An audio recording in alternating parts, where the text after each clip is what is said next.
하나님을 믿는데 우리가 무엇을 믿어야 하는지를 말씀하는 굉장히 중요한 말씀의 내용입니다. 여러분, 사실 사람들이 교회를 다닌다면서 믿음을 갖는다 그래도 하나님이 말씀하는 근본적인 믿음을 갖지 못하면 사실 그 교회 다니는 게 다 소용이 없게 됩니다. 여러분, 많은 사람들이 교회를 나가면서 믿음을 갖겠다. 그런데도 시간이 지나면 도태가 되고 실증을 내면서 그 믿음을 버리는 이유가 있다면 여러분들은 어떻게 생각하십니까? 사실 그 부분에 대해서 미리 말씀을 드리면 그 사람은 사실을 탓할 수가 없습니다. 왜냐하면 그 이유가 바로 오늘 말씀에 나오는 바로 이 성령 세례를 받지 못해서 그런 겁니다. 여러분, 사람들과 대화를 하다 보면 교회를 오래 다녔다는데 보면 신앙이 발전이 없어요. 항상 제자리 걸음에 머물러 있고 또 어떤 성화가 되는 변화가 없는데 그럼 그 원인이 여러분들 뭐냐는 거죠. 뭐 일반적으로 하는 말로 열심히 부족하다 이런 말을 할 수도 있을 거예요. 하지만 우리가 삶의 부분에 기울이는 다른 그 반만의 열심이라도 믿음에 투자하면 뭐 대단한 어떤 또 믿음의 성장이 가능하다 이렇게 생각할 수도 있을 거예요. 그러나 그렇게 한다 그래도 거기에는 다 한계가 있기 마련입니다. 여러분, 우리가 아무리 재미있다는 뭐 취미생활이나 흥미거리 같은 게 몇 년 정도 넘기는 걸 본 적이 있습니까? 그런 열심이 다 시들해지고 나서 보면 여전히 그 출발선상에서 몇 걸음도 나가지 못한 자기의 모습을 볼 수가 있을 거예요. 여러분, 이 사람의 심령을 가장 정확하게 보시는 하나님께서 그런 부분에 대해서 지적한 말씀을 보면 그 이유가 나옵니다. 그게 뭐겠어요? 신앙생활이 다람쥐 쳇바퀴 도는 그런 수준에서 벗어나지 못하는 가장 중요한 원인은 뭡니까? 바로 이 성령에 달려있는 거예요. 사실 하나님이 우리 자녀들에게 요구하는 수준을 보면요, 굉장히 높은 하이 퀄리티 수준을 요구하고 있는 걸 볼 수가 있어요. 우리가 여러분 29주 동안 마태복음 5장 이하의 산상수훈 말씀을 배우신 분들이 여기도 계시지만 여러분, 그 말씀 수준을 한번 생각해 보세요. 그 말씀 수준이 어떻습니까? 대단히 고차원적인, 어떻게 보면 형이상학적인 수준이에요. 여러분, 실제 생활에서 그만큼 예수님 말씀대로 살 수 있는 사람이 사실 누가 있습니까? 정답이 있다면 그건 뭐예요? impossible, 불가능입니다. 그런데 주님은 왜 그 불가능한 그런 말씀에 높은 수준을 우리에게 계속적으로 제시하시고 그것을 왜 우리에게 요구하신다고 여러분 생각하세요? 하나님이 보세요. 자기 자녀들 이끌어 가시는 목표는 그런데 결국 포기가 되거나 그것을 하나님은 절대 변경하지 않습니다. 왜냐하면 여러분, 산상수훈에서도 발견되는 그 고귀한 삶은 하나님께서 우리 성도 개개인에게 그것이 결국 우리에게 이루어주실 목표이기 때문에 그래요. 여러분, 우리가 신앙생활 하면서 그래도 우리 마음대로 생각하지 않고 내 마음대로 고집부리지 않는다면 그게 무슨 뜻이에요? 그게 바로 내가 하나님께 붙잡혀 있다는 증거가 되는 거예요. 우리가 그 말씀을 다 실천할 수 있는 능력을, 실천할 수 없는 그 능력을 하나님은 다 아셔요. 그래서 하나님께서 일방적으로, 주도적으로 이루어 가시는 겁니다. 그래서 예배하면서 이게 문제니 저게 문제니 그런 것을 불평하는 것보다 순종이 낫다. 그렇게 말씀하신 게 그 순종으로 인해서 그 불가능을 기적의 역사로 바꿔주시기 때문에 제사보다 순종이 낫다 그러신 거예요. 여러분, 순종하는 그 영을 잘 보세요. 그 주도적 역할을 하나님의 영이신 이 성령께서 우리 속에서 감당을 해주시기 때문에 그렇습니다. 다만 그러면 어떤 사람은 그러면 성령 받았다. 그런데도 버림받는 그건 뭐예요?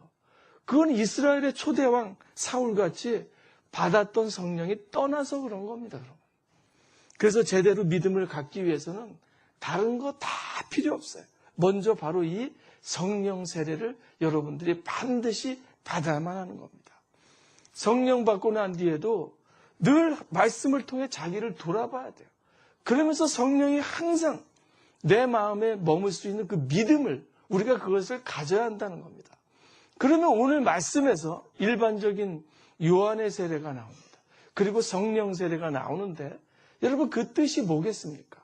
자, 우리 19장 1절, 2절 말씀 같이 읽겠습니다. 시작. 아볼로가 고린도에 있을 때 바울이 윗지방으로 다녀 에베소에 와서 어떤 제자들을 만나 이르되 너희가 믿을 때 성령을 받았느냐? 이르되 아니라 우리는 성령이 계심도 듣지 못하였노라.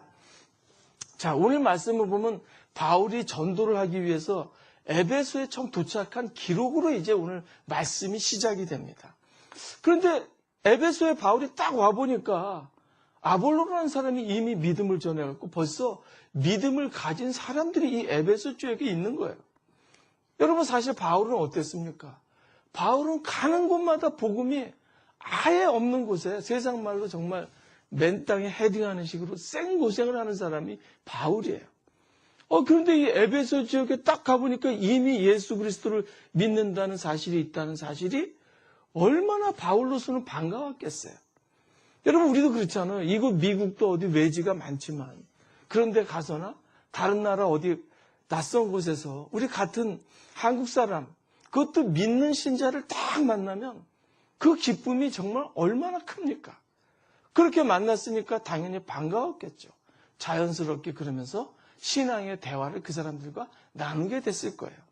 그래서 바울이 먼저 그러면 당신들이 믿을 때 성령을 받았습니까? 그러니까 우리는 성령이 있어도 듣지도 못했다. 이 대답에 바울이 이게 뭔가 그랬을 거예요. 여러분, 당시 에베소 교인들이 어땠습니까? 학문이 아주 심오하고 성경에 능통한 아볼로를 통해 여러 가지 주의 도를 가르침을 사실 받았어요. 당시 아볼로가 어땠습니까? 성경에는 굉장히 능했죠. 하지만 아직 예수 그리스도의 십자가의 죽으심과 부활 재림에 대해서는 확실하게 모를 때였던 거예요. 그러니 당연히 이 예수의 영인 성령에 대해서 정확히 이들이 깨닫지를 못하고 있었던 겁니다. 그러나 그 후에 아볼로는 우리가 지난주에 배웠지만 브리스길라와 아굴라 부부에게 십자가의 도를 배우고 난 그 뒤에 바로 이제 아볼로가 고린도로 떠난 것 같아요. 그러니까 현재 이 상황은 아볼로가 십자가의 도로 성령 받고 변화되기 전에 그 가르침을 배웠던 사람들이 지금 에베소에 이렇게 있는 상태예요. 그래서 사도 바울이 그들에게 성령 받음의 중요성을 알려주려고 너희가 믿을 때 성령을 받았냐? 이것을 질문했던 거예요. 왜냐하면 믿음과 성령은 때려야 뗄 수가 없는 아주 불가분의 그런 관계이기 때문에 그래요. 그래서 3절에 뭐라고 합니까? 자, 시작. 바울이 이르되 그러면 너희가 무슨 세례를 받았느냐? 대답하되 요한의 세례니라. 그러면 어떻게 믿고 너희들이 세례를 받았냐? 이렇게 바울이 질문을 하잖아요. 그러니까 그 사람들이 우리는 세례 요한의 세례를 받았다. 이 대답을 듣고서야 바울이 너희들이 그랬구나. 그러면서 그들 사정을 이제 조금 이해를 한 거예요. 그러면 이제 앞에 나오는데 요한의 세례는 그럼 어떤 의미가 있습니까? 세례 요한은 예수님 전에 와서 사람들에게 회개를 강력히 촉구한 사람이 세례 요한입니다.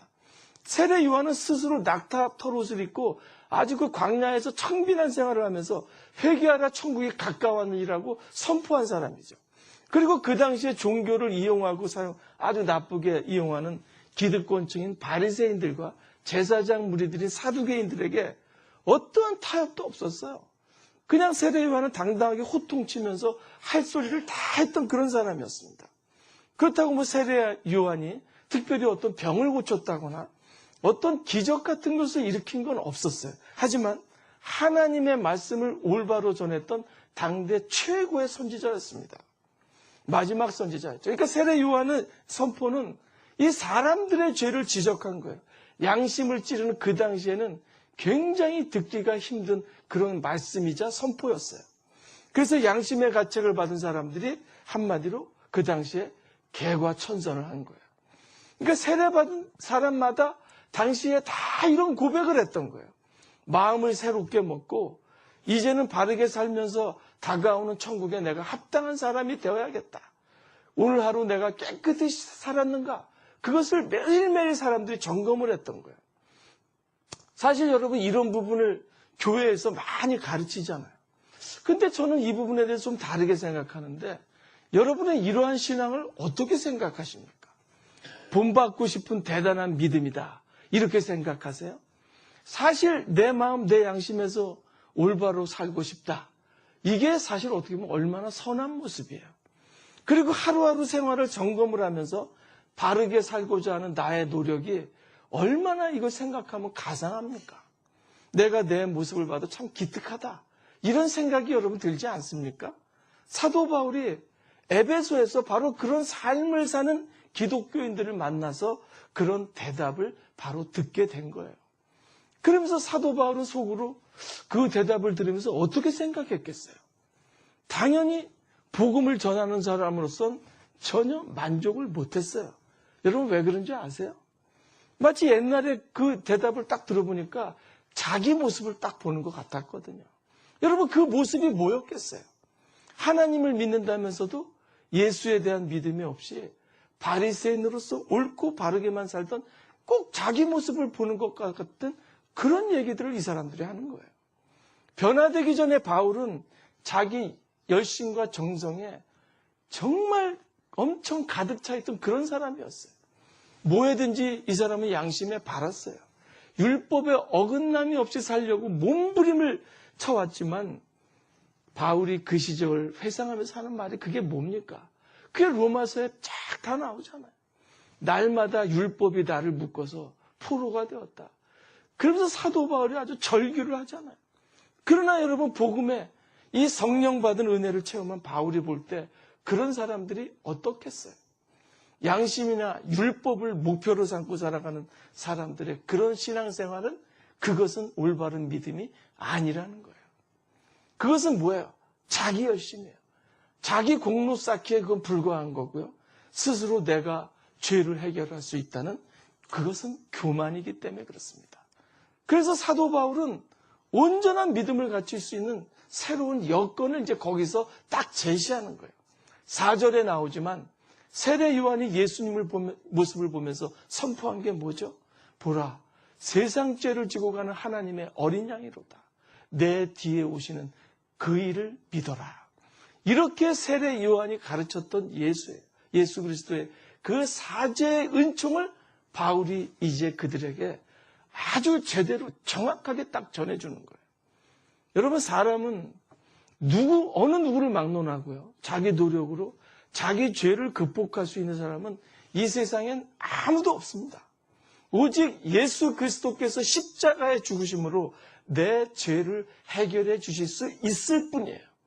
그리고 예수 그리스도를 진심으로 믿으면 성령께서 십자가 능력을 날마다 우리에게 공급을 다 해주시는 겁니다. 그래서 모든 그리스도인은 자기 죄를 대신해 십자가에 죽으신 이 예수님을 믿는 것과 성령님께 매일매일 내 삶을 바뀌는 것, 이것은 여러분 필수입니다. 이것을 무시하고 다른 어떤 방법으로도 믿음은요 절대 온전해질 수가 없어요. 그래서 하나님께서는 인간들에게 최고의 선물 2가지를 딱 허락해 주신 거예요. 하나는 뭐예요? 십자가에 달린 예수님.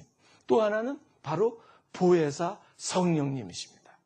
하나님은 예수님을 통해 우리의 구원을 이루어주셨고 성령을 통해 우리들의 얼룩진 그런 죄의 심령을 지금도 다 씻어주시는 거예요.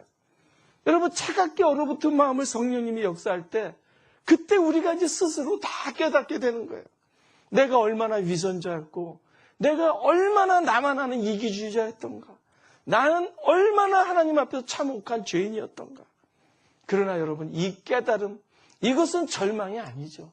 이 깨달음을 받는다면 이것이 바로 소망이 되고 희망이 되는 거예요.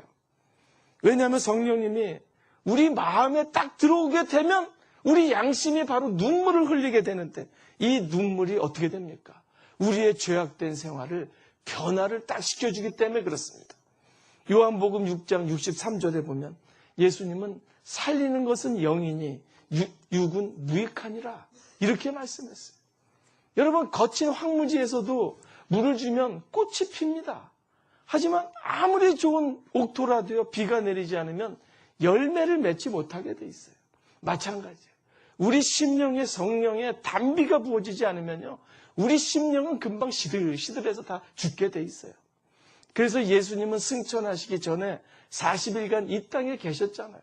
그때 몇 번이나 제자들에게 성령을 받아야 한다. 성령을 받아야 한다. 그것을 강조를 하셨던 거예요. 그래서 예수의 영인 성령님을 간절히 사모하고 성령 받아야 되는 이유가 신앙생활의 모든 능력은 바로 이 성령 충만함에 있기 때문에 그렇습니다. 여러분 지금 현대에 유행하는 무슨 바르게 살기 훈련, 무슨 학교 그런 종교 프로그램들이 교회마다 많이 접목이 돼 있어요. 여러분 그런 프로그램을 통해서 정말 사람이 변화되었고 진정한 그리스도인이 된다면 우리는요 당연히 만사를 제쳐두고 매일매일 우리는 그런 훈련 받으러 쫓아다녀야 돼요. 그런데 여러분 제가 그런 훈련 저도 많이 받아봤어요. 그런데 그런 훈련 받은 분들도 얘기를 들어보면 그걸 참석할 때는 어때요? 눈물도 나오고 감동도 받아요. 근데 시간이 또 쓱 지나가면 결국 또 옛생활로 다시 돌아간다는 거예요.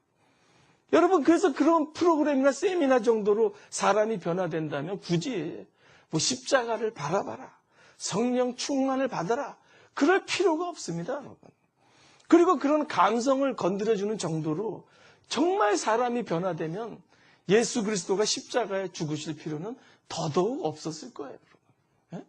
그래서 오늘 말씀에서 우리가 한 번 더 확실하게 할 부분이 있어요. 너희가 믿을 때 성령을 받았느냐. 이 말씀이 첫 번째 의미하는 게 뭐예요? 이것을 다른 말로 하면 먼저 너희가 성령으로 거듭났느냐. 이 말씀도 이것은 요한복음 3장 5절입니다. 자, 시작. 예수께서 대답하시되 진실로 진실로 내게 이르노니 사람이 물과 성령으로 나지 아니하면 하나님 나라에 들어갈 수가 없느니라. 그렇습니다, 여러분. 사람이 회개해서 사죄의 은총을 입고요. 하나님 자녀로서 주의 백성이 되는 축복을 받기 위해서는 반드시 이 성령을 받아야 돼요. 여러분 성령으로 거듭나야 예수의 사람이 되고 하나님 나라에 들어갈 수가 있기 때문에 그런 거예요. 그런데 오늘날 많은 그리스도인들 가운데 사람들이 뭐라 그럽니까? 내가 구원받고 거듭났는지 예수 안에서 새 생명을 갖고 있는지 확신이 없어요. 억지로 신앙생활하는 사람들이 많이 있는데 이것을 여러분 먼저 확실하게 해결해야 돼요. 이렇게 확신이 없는 사람들 특색이 여러분 뭔지 아세요? 이런 분들은 신앙의 진정한 기쁨이나 의미를 몰라요. 그저 교회 나오면 좋은 소리나 듣길 원해요. 교회 나오는 게 오히려 무거운 부담이 되는 그런 삶을 사는 사람들이죠. 그래서 이런 분들에게 성령의 강력한 불의 역사가 필요한데 이런 분들을 향해 주님은 지금도 계속 성령을 받아라, 받아라. 이걸 말씀하시는 거예요. 여러분 성령 받아서 거듭나는 체험을 하고 구원의 확신을 갖고 정말 기쁨으로 신앙생활을 하라 이 얘기예요. 여러분 우리는 정말 성령을 받아야 돼요. 그래서 정말 내가 예수님으로 인해 내가 구원받았다는 확신 그것을 그럴 때 가질 수가 있다는 거예요. 여러분 이건 이미 말씀드렸듯이 우리 신앙생활에서 있어서 가장 이건 기본적인 거예요. 먼저 여러분 다른 거 하기 전에 우리가 이 기본에 먼저 충실해야 됩니다. 그래서 너희가 믿을 때 성령을 받았느냐. 이 두 번째 의미는 뭐냐면 너희가 성령의 능력을 받았느냐. 바로 이 말씀이에요. 주님은 여러분 사도행전에 처음에 보면 시리와 좌절에 빠져있는 제자들에게 찾아와가지고 그 부활한 모습으로 나타나잖아요. 그때 주님은 다른 말씀하지 않아요. 오직 성령을 받아라. 이렇게 말씀하시는 거예요. 당시의 제자들은 어땠습니까? 예수님이 십자가의 죽음으로 인해 자기들도 어떻게 잡혀가고 어떻게 될까봐 벌벌 떨었어요. 마가의 다락방에서 문을 잠가놓고 그냥 콕콕 숨어 있었잖아요. 그렇게 숨어 있는 제자들에게 스르르 나타나신 주님이 뭐라고 말씀하셨어요? 너희들 왜 이렇게 겁먹고 벌벌 떨면서 이렇게 어리석게 숨어 있냐? 당장 나가서 너 당당하게 행동하면서 전도하라. 여러분 그렇게 말씀하지 않았습니다. 주님이 저들에게 하신 말씀은 다만 뭐예요? 성령을 받아라. 그것만 말씀하신 거예요. 이 말씀은 뭐예요? 너희들의 성령의 능력을 받아라. 이 말씀으로 여러분 이것은 오늘날도 마찬가지예요. 주님의 일이라는 게 여러분 성령의 능력으로만 할 수 있는 것이죠. 성령의 능력 없이는 대부분 일을 한다 그래도 다 잘못된 일이 돼요. 나중에 보면. 그리고 몇 번 하다가 믿음 다 떨어지고 이상한 소리나 하면서 스르르 다 사라지는 거예요. 여러분 성령의 근본적인 역사가 사람을 거듭나게 하는 역사라면 성령의 이 두 번째 역사는 그 거듭난 영혼들에게 성령의 능력을 더해서 주의 일을 하게 해주신다는 거예요. 그래서 여러분 우리가 분명히 기억할 게 있어요. 주를 위해서 일하기 원하는 제자들에게 주님은 무턱대고 용감하게 나가서 일하라. 그렇게 말씀하지 않았습니다, 주님은. 우리가 배운 사도행전 1장 8절 말씀에 있는 대로 먼저 성령이 임하면 능력을 얻게 되니까 그 다음에 저 땅끝까지 가서 일하라. 이렇게 말씀하신 거예요. 우리가 그리스도를 위해 일하기 위해서 능력이 필요하잖아요. 그런데 성령의 능력이 아니고는 아무도 여러분 주를 위해서 꾸준하게 일을 할 수가 없다는 거예요. 비록 우리가 가진 게 적고 환경이 약해도 이 성령의 능력을 딱 받기만 하면 우리는 주의 사역을 온전히 감당할 수 있는 능력을 믿으시기 바랍니다. 그 다음 너희가 믿을 때 성령을 받았느냐? 이 세 번째 의미는 너희가 성령 충만한 삶을 지금 살고 있느냐? 이 말씀이죠. 아마 많은 분들이 성령 충만의 현상을 가장 접할 수 있는 기회가 대부분 뜨겁고 열정적인 부흥의 그런 분위기였을 거예요. 제가 젊은 시절에 어떤 기도원에 갔는데 처음 제가 부흥에 어떻게 참석을 했어요. 근데 어떤 유명한 목사님이 인도하는 압도적인 분위기인데 저는 사실 솔직하게 말하면 처음부터 그 분위기가 마음에 안 들었어요. 거기다 성령 받았다는 사람들이 하는 이상한 그 발광적인 그 몸짓. 아무리 봐도 저는 그 당시에 그 이해가 안 되더라고요. 어떤 분은 막 입에 막 무슨 거품을 물고 막 쓰러지면서 이상한 개나 염소 같은 짐승 소리를 막 내는데 처음부터 저는 그게 마음이 편치가 않더라고요. 그때 저는 예수 믿은 지 얼마 안 됐어요. 그런데도 생각되는 게 뭔지 아십니까? 아니 성령 충만이 저런 모습이라면 성령 받을 필요가 없겠다. 진짜 그런 생각이 들더라고요. 그래서 저는 그 당시에 그 기도원 산속에 지금도 그런지 몰라도 개인 기도굴들이 굉장히 많았어요. 혼자 그 안에서 정말 오랜 세월을 말씀 보고 기도하면서 은혜 받았던 그런 기억들이 있습니다. 그러다 지금은 이제 소천하신 제가 참 좋아했던 목사님이신데 어느 신자분 소개로 그분을 제가 소개받았어요. 참 그분은 영성이 맑고 굉장히 올바른 목사님이에요. 그런데 그분을 만나서 제가 이제 성경 공부를 하게 됐어요. 사실 그 공부 자체가 신학생이나 그런 사람들 몇 사람 정도 모이는 성경 공부였어요. 그러니까 처음엔 절 별로 기대도 안 했죠. 근데 신기한 게 뭔지 아세요? 그 성경 공부를 하면서 말씀에 대한 확신이 제대로 딱 생기기 시작하더라고요. 예수 그리스도께서 내 죄를 사해 주시기 위해 십자가에 죽으셨다. 이 사실이 이론이 아니라 논리가 아니라 그냥 마음에서 먼저 확 믿어지기 시작하는 거예요. 그러면서 말씀을 통해 내 감정을 통제하지 못할 만큼의 만족과 기쁨이 참 그 우러나오는 그 경험을 하게 됐던 그 시절이 지금도 늘 생각하면 힘이 나요. 그러면서 그 다음에 하늘이 파랗게 보인다거나 나무가 춤을 추고 세상이 아름답게 보이는 것처럼 여러분 이 성령 충만의 경험은 사람에 따라 얼마든지 달라질 수가 있어요. 이 말씀을 접하게 되면. 여러분 성령을 받았다는 게 뭐예요? 그리스도의 중생, 즉 그리스도인이 되는 거예요. 성령 충만함은 그래서 그리스도인의 변화받는 생활과 다 관계가 되는 거예요. 여러분 하나님께서 성령 충만을 주실 때 그건 그 사람에게요. 이 세상, 이 우주에서 가장 좋은 것을 하나님이 그 사람에게 선물로 딱 주시는 거예요. 그래서 그걸 받는 사람도 큰 만족이잖아요. 그래서 그 만족의 표현이 다 다르게 나타날 뿐이라는 거죠. 그런데 표현이 어떻게 될까? 그게 두려워서 기쁨을 그걸 포기할 사람이 어디 있겠어요? 그래서 중요한 건 여러분 일반적인 그런 감정이 아니에요. 아무리 큰 만족도 일시적인 감정은 수그러들어요. 결국은 그런 것들은 다 사라질 수밖에 없습니다. 그러나 바울이 어떻게 했습니까?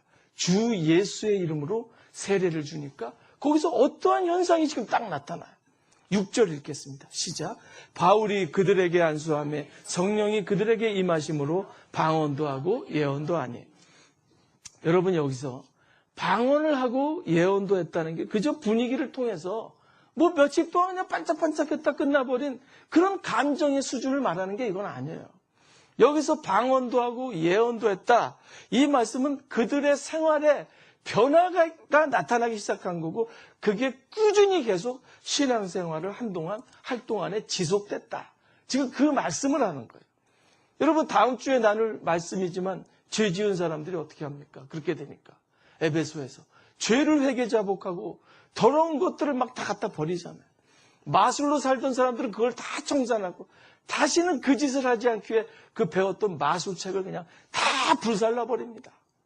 각 사람에게 하나님의 말씀이 이것이 그 능력이 나타났다. 그 뜻이거든요. 여러분 에베소서 5장 18절을 보면 그 성령 충만한 삶이 술 취한 삶과 대조되는 삶으로 나오는데 여러분 사람이 술을 너무 많이 막 취하면 어떻게 돼요? 소극적인 사람이 막 적극적으로 변하잖아요.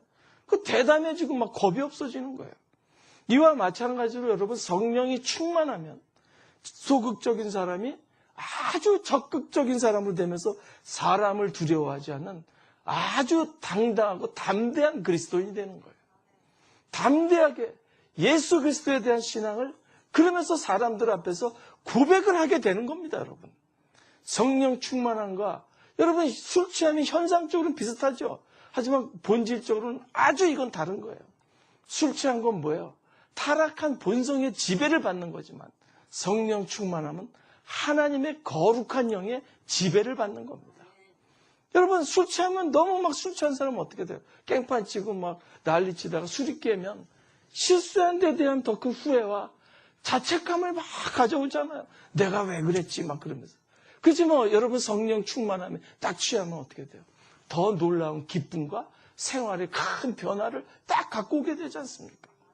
그래서 여러분 그런 세상 사람들이야 그럼 그렇게 살라고 하세요.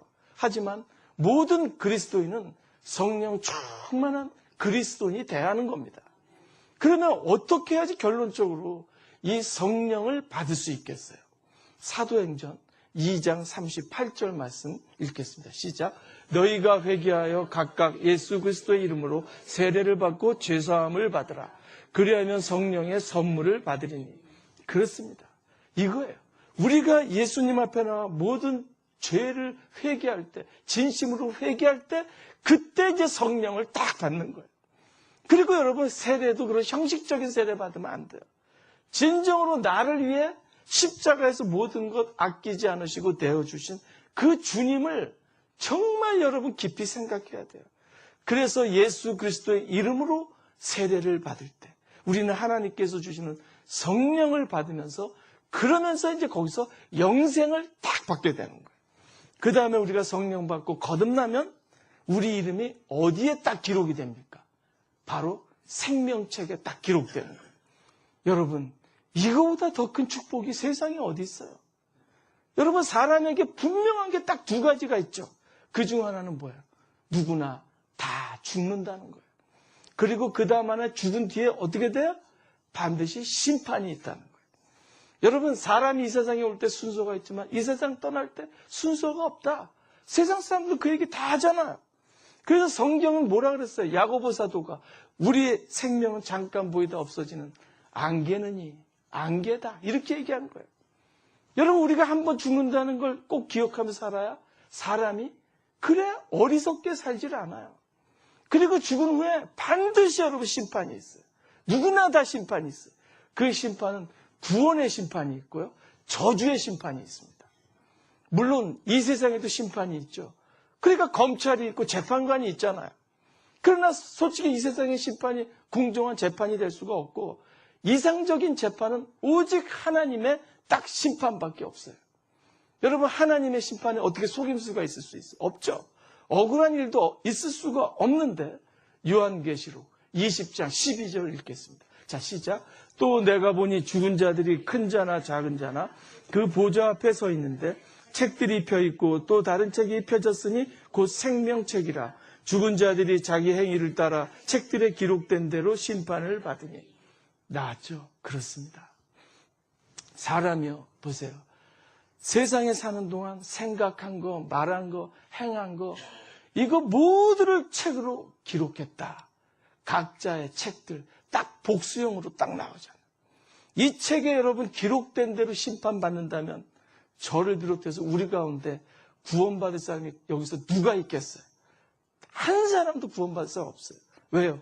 세상에 의인이 없나니 하나도 없다. 이렇게 말씀했어요. 그래서 사람이 각자 자기 행위의 책에 기록된 대로 심판을 딱 받게 되면 사망과 음부인 불못에 죽지도 않고 영원히 거기에 던져질 수밖에 없는 거예요. 그런데 여러분 보세요. 또 다른 책이 펴져 있다 하는데 이 책은 잘 보세요. 제가 색깔로 칠해냈지만 복수가 아니고 단수인데 이 책 이름은 바로 생명책입니다. 그러면 어떤 사람들이 이 생명책에 기록이 되는 거예요 도대체. 자기 죄를 회개하고 예수를 구주로 영접해서 하나님의 자녀가 된 사람들 이름이 이 생명책에 정확하게 딱 기록되는 거예요. 이 말은 생명책에 이름이 기록된 사람은 죄를 짓지 않았다. 그 뜻이 아니에요. 여러분 세상에 죄 짓지 않은 사람이 어디 있어요? 생명책에 기록된 사람은 이 지은 죄를 주님께 고백해서 바로 예수 그리스도의 피로 용서함을 받은 사람이다. 이 뜻이에요. 여러분 우리 죄가 없거나 우리가 범죄하지 않아서가 아니에요. 예수 그리스도의 보혈로 죄를 씻음 받았기 때문인 거예요. 여러분. 그래서 여러분 요한계시록 7장 14절에 보면 구원받은 14만 4천 명을 뭐라고 말씀합니까? 같이 읽어봅시다. 시작. 이는 큰 환난에서 나오는 자들인데 어린 양의 피에 그 옷을 씻어 희게 하였느니라. 이게 무슨 뜻이에요? 죄로 얼룩지고 더럽혀진 옷을 예수의 피로 깨끗하게 했다. 이 말씀이잖아요. 예? 그래서 구원받는 사람은 죄를 뭐 짓고 뭐 죄를 안 짓고 그런 사람이 아니에요. 예수의 피로 그 죄를 씻음 받은 사람들이에요. 우리가 할 일을 다 해서, 우리가 잘나서, 우리가 깨끗해서가 아니에요, 여러분. 저도요, 생각해보면 어렸을 때부터 평생에 행한 일 돌아보면 정말 생각도 하기 싫고 창피하고 못다한 일 많아서 부끄러운 게 온통 천재예요. 만약에 그걸 행위의 책으로 쓰면 수백 권을 써도 좀 모자랄 것 같아요. 그런데 하나님 아버지의 그 사랑이 나를 용납하시고 생명의 면류관을 주신다는 거예요. 예? 우리가 이 험한 세상 사는 동안 주 안에서 정말 성령 받아서 거듭나시기 바랍니다. 그래서 우리 이름이 생명책에 기록됐으면 영원한 생명을 그 사람에게 선물로 딱 주실 거예요. 의의 면류관, 생명의 면류관, 영광의 면류관을 씌워주실 것을 생각만 해도 감격스러워서 견딜 수가 없을 겁니다. 우리 여기 계신 분들 모두 이름 하나하나가 다 생명책에 기록될 수 있기를 기도하시기 바랍니다. 마지막에 7절을 보면 모두 12사람쯤 되니라 이렇게 나와요. 여러분 사도 바울이 너무 안타까웠죠. 그래서 에베소 교회 교인들에게 성령에 대한 역사를 이렇게 설교하고 안수하니까 그 다음에 그 사람들에게 성령이 딱 임한 거예요. 방언도 하고 예언도 했다 기록됐는데 이게 모두 12사람쯤 됐다 그러잖아요. 그때 참석한 사람이 그게 딱 12명밖에 안 된 거예요. 그러니까 12명만 딱 성령 충만함을 받았던 겁니다.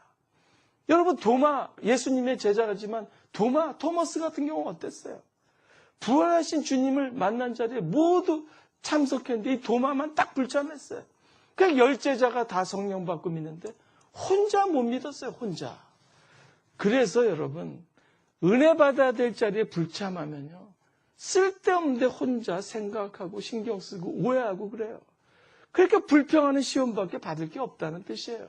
은혜 받을 자리에 참석을 안 하면. 여러분 이번 주에 제가 이렇게 말씀을 묵상하는데 과거에 제가 읽었던 해밍웨이의 킬리만자로의 눈이란 이런 소설이 이렇게 좀 잠깐 생각이 나더라고요. 그 소설 시작해 보면 킬리만자로는 높이 19,710피트가 되는 눈 덮인 산으로 아프리카에서 가장 높은 봉우리라고 한다.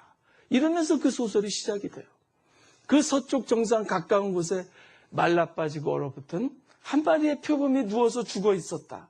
그렇게 높은 곳에 표범은 무엇을 찾았는지 아무도 알지 못한다. 해밍웨이는 여러분 이 글에서 비록 표범이 무엇을 찾았는지 모른다고 했지만 암시적으로는 뭐예요? 그 죽은 표범에게 찬사를 딱 보내는 거거든요. 왜 눈 덮인 저 차디찬 정상 가까운 곳에서 그 표범이 얼어 죽어 있었겠습니까? 예? 이 표범은 더 높이 올라가서 보다 싱싱한 먹이를 추구하다가 얼어 죽었을 거예요. 자기의 푸른 이상을 위해 죽음을 맞바꾸는 모습을 여기서 이제 발견하게 되는 거예요. 그래서 여러분, 사람도 딱 보면 딱 두 종류의 사람이 있어요. 하나는 뭐예요? 산기슭에 버려진 썩은 고기만 찾아다니는 하이에나 같이 오직 그냥 세상만 딱 바라보고 사는 그런 사람이 있습니다. 그리고 또 하나는 누가 있습니까? 믿음의 그 이상을 갖고 높이 올라가고자 하는 한 마리의 표범이기를 원하는 그런 사람이 있다는 거예요. 우리는 우리의 비전이 때로 우리에게 큰 대가를 요구한다 그럴지라도 큰 이상을 갖고요, 소망 중에 자꾸 전진해야 됩니다. 마지막으로 잠언 29장 8절에 보면 거만한 자는요, 성읍을 자꾸 요란하고 시끄럽게 한다, 이렇게 말씀해요. 그리고 거기 18절에 보면 이런 말씀이 있죠. 묵시, 이게 뭐냐면 말씀이잖아요. 말씀이 없는 백성은 방자히 행한다. 여러분, 꿈과 이상을 잃어버린 인생은 방탕하게 돼 있습니다. 우리 모두 정말 성령 세례를 받아서 각자 마음속에 있는 이 성령 충만의 불을 일으키면서 승리하는 삶을 매일매일 살 수 있기를 간절히 축원드립니다. 우리 함께 기도하도록 하겠습니다. 여호와를 자기 하나님으로 삼은 나라, 곧 하나님의 기업으로 선택된 백성은 복이 있도다. 우리 마음의 쓴뿌리들 그리스도 보혈의 은혜로 해서 다 제사함 받기를 기도하시기 바랍니다. 불평했고 원망했고 쓸데없는 소리 했던 모든 것들이 이제는 성령 충만 받아서 소망과 기쁨으로 바뀌어지기를 또 그렇게 기도하시기 바랍니다. 언제인지 모르게 왜 이렇게 내 믿음이 바닥으로 떨어져 있을까? 이 믿음이 다시 성령 충만함으로 회복되면서 더욱더 주의 일을 위해 순종하고 수고하는 믿음이 될 수 있기를 우리 함께 기도하겠습니다.